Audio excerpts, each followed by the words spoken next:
I don't know about you, but when I look at the state of the church across our nation, I can find it quite alarming.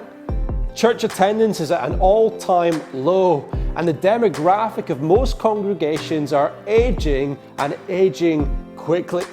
Entire denominations seem to be unhitching themselves from the authority of the Bible, and as a result are dying at an incredibly fast rate.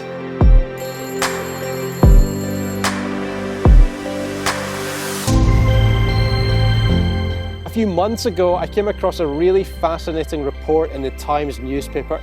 In it, it was looking at the state of the church across the UK, and it was reporting on a study done by Dr. John Hayward, a mathematician.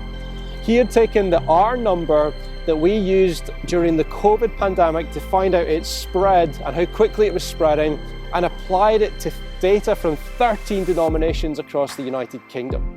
In other words, his study was trying to find out just how contagious the church actually is. A few things stuck out to me in that report. The first was the fact that Elam is actually the fastest growing denomination across the UK. That sounds great, but I know for a fact that we aren't actually growing that fast. The other things that stood out to me weren't so encouraging. The Church of Scotland is set to be extinct by 2040 based on his modelling, and the Church of England was soon to follow by 2060.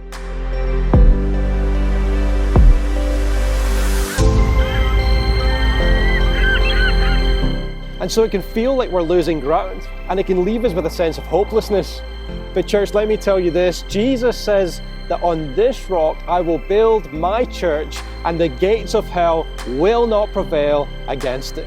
When everything feels against us, and when church leaders and denominations capitulate to culture instead of to God, Jesus is still on a throne, Jesus is still building his church, and Jesus is still in control.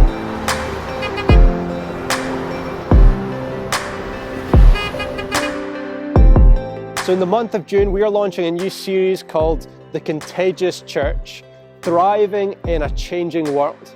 Join me over 5 weeks as we look at what the church actually is and how we can go from a mode of surviving to thriving once again.